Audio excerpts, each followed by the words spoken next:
रविंद्रनाथ टैगोर ने कहा था, प्रेम अधिकार का दावा नहीं करता बल्कि स्वतंत्रता देता है। पर आज हम एक ऐसी सामाजिक बुराई पर बात कर रहे हैं जहां रिश्ते अक्सर अधिकार और लेन देन में उलझ जाते हैं और अंजाम दुखद होता है। जी हाँ, आज हमारी चर्चा का विषय है दहेज मृत्यु। हाल के जो आंकड़े हैं, खासकर उत्तर प्रदेश, चंडीगढ़, तमिलनाडु जैसे राज्यों से, वो दिखाते हैं कि ये समस्या अभी भी कितनी गंभीर है। ये विषय न सिर्फ आम जानकारी के लिए जरूरी है, बल्कि यूपीएससी मेंस और प्रीलिम्स की तैयारी करने वालों के लिए भी बहुत अहम है।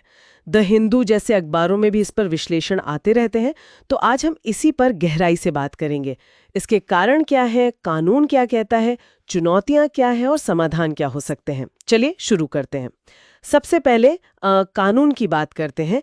भारतीय न्याय संहिता यानी बीएनएस, उसकी धारा 80, ये दहेज मृत्यु को कैसे परिभाषित करती है? जी, बीएनएस की धारा 80 ये कहती है कि अगर किसी महिला की शादी के 7 साल के अंदर, ध्यान दीजिए 7 साल के अंदर, जलने से, चोट लगने से या किसी भी अप्राकृतिक परिस्थिति में मौत हो जाती है और ये साबित हो कि मौत से ठीक पहले, ये ठीक पहले शब्द जरूरी है, उसके पति या ससुराल वालों ने दहेज के लिए उसे तंग किया था या क्रूरता की थी, तो इसे दहेज मृत्यु माना जाएगा। और सजा इसमें कम से कम 7 साल की है और इसे आजीवन कारावास तक बढ़ाया जा सकता है। आपने क्रूरता का जिक्र किया, क्या कानून इसे भी परिभाषित करता है? बिल्कुल, इसी बीएनएस की धारा 86 है जो क्रूरता को परिभाषित करती है।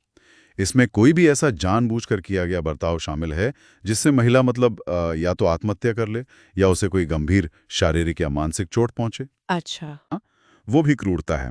पर हाँ, जैसे मैंने कहा, धारा 80 में वो मौत से ठीक पहले वाली क्रूरता और मौत के बीच सीधा लिंक साबित करना, वो जांच में एक चुनौती बन जाता है अक्सर। कानून तो काफी स्पष्ट लगता है, पर फिर भी एनसीआरबी के आंकड़े बताते हैं कि 2017 से 22 के बीच हर साल लगभग 7,000 मौतें। ये तो बहुत ज्यादा है। आखिर ये प्रथा खत्म क्यों नहीं हो रही? इसके कारण देखिए काफी गहरे और उलझे हुए हैं। पहली बात तो है सांस्कृतिक जड़ें। 1961 का दहेज निषेध अधिनियम है, लेकिन आज भी कई जगह इसे एक सामाजिक रस्म या गिफ्ट की तरह देखा जाता है। हाँ, ये बात तो है, उपहार के नाम पर। बिल्कुल। और लड़की का मूल्य कई बार उसके लाए दहेज से जोड़ दिया जाता है। एक वर्ल्ड बैंक की स्टडी थी, उसने बताया कि 1960 से 2008 के बीच ग्रामीण भारत में करीब 95% शादियों में दहेज का लेन देन हुआ। सोचिए कितना ज्यादा। 95%? मतलब कानून अपनी जगह और समाज अपनी जगह चल रहा है। हाँ, और इसमें वो पितृ सत्ता वाली सोच, लैंगिक भेदभाव, ये सब भी है। महिलाओं को बोझ समझना, उन पर नियंत्रण रखना, दहेज इसका एक जरिया बन जाता है और उत्पीड़न को कई बार घर का मामला कहकर टाल दिया जाता है। सही कहा। और एक और चीज, बढ़ता हुआ उपभोक्तावाद, महंगी शादियां, ज्यादा सामान की चाहत, इसने भी दहेज की मांग को कहीं ना कहीं बढ़ाया है।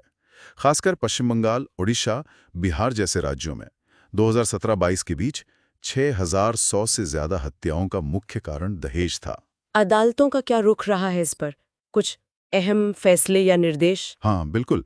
सुप्रीम कोर्ट और हाई कोर्ट्स ने कई मामलों में, जैसे सतवीर सिंह केस है, एस गोपाल रेड्डी केस है, इनमें इसे एक सामाजिक अभिशाप कहा है और कानूनों को सख्ती से लागू करने पर जोर दिया है। बार बार कहा है कि दहेज मांगना और लेना दोनों ही गलत हैं, गैरकानूनी हैं। तो फिर अदालतों के इतने सख्त रुख के बाद भी जमीनी हकीकत क्यों नहीं बदल रही? कानूनी और न्यायिक स्तर पर क्या दिक्कतें आ रही हैं? दिक्कतें कई हैं। पहली, जांच, वो अक्सर ठीक से नहीं होती। एनसीआरबी के ही आंकड़े लें तो लगभग 7,000 मौतें रिपोर्ट हुई, पर चार्जशीट सिर्फ करीब 4,500 में दायर हुई। अच्छा, मतलब जांच पूरी ही नहीं होती कई मामलों में। हाँ, या बहुत देर लगती है। 2022 में 67% से ज्यादा मामलों में जांच 6 महीने से ज्यादा लटकी रही। फिर आती है न्यायिक देरी। 90% से ज्यादा मामले सालों साल कोर्ट में अटके रहते हैं और सजा मिलने की दर वो तो बहुत ही कम है। सालाना लगभग 100 मामलों में सजा हो पाती है। सिर्फ 100? इतनी कम सजा दर से तो शायद लोग रिपोर्ट करने से भी हिचकिते होंगे। बिल्कुल, यही होता है। एक तो सजा कम मिलती है, ऊपर से समाज का डर, बदनामी का डर, कानून की पूरी जानकारी नहीं होना, परिवार का दबाव, इन सब वजहों से बहुत से मामले सामने ही नहीं आ पाते। और कई बार तो पुलिस भी मध्यस्थता करके मामला रफा दफा करने की कोशिश करती है, जबकि ये गंभीर अपराध है। तो ये तो काफी जटिल स्थिति है। इससे निकलने का रास्ता क्या हो सकता है? समाधान कहाँ ढूंढे? समाधान के लिए कई मोर्चों पर एक साथ काम करना होगा। सबसे जरूरी है महिलाओं का आर्थिक सशक्तिकरण।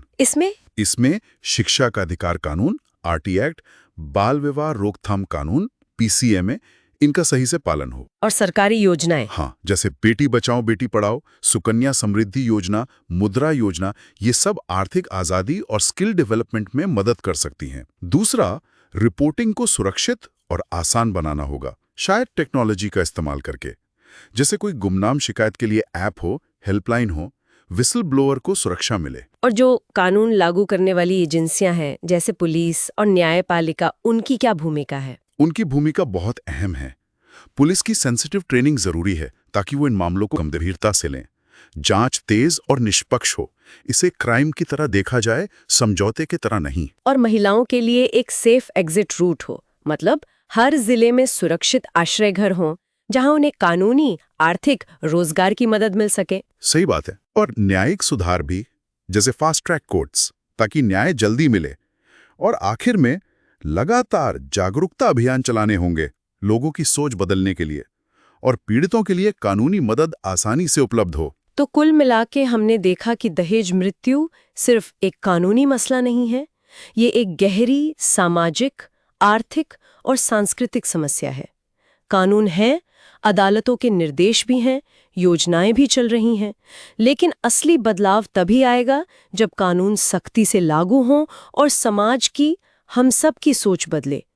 यूपीएससी एस्पिरेंट्स के लिए ये समझना बहुत जरूरी है कि सामाजिक मुद्दे, कानून और प्रशासन कैसे एक दूसरे से जुड़े हुए हैं। और यहाँ एक सवाल सोचने वाला ये है कि जब तक समाज बेटी का मूल्य उसके लाए दहेज से आंकना बंद नहीं करता, क्या सिर्फ कानून और सरकारी योजनाएं इस गहरे जमे हुए चक्र को पूरी तरह से तोड़ पाएंगी? ये एक बहुत अहम सवाल है जिस पर हम सबको सोचना चाहिए। बिल्कुल। अगर श्रोताओं को ये चर्चा उपयोगी लगी हो तो कृपया लाइक करें, सब्सक्राइब करें, और आपके कोई विचार या प्रश्न हो तो नीचे टिप्पणी में जरूर बताएं।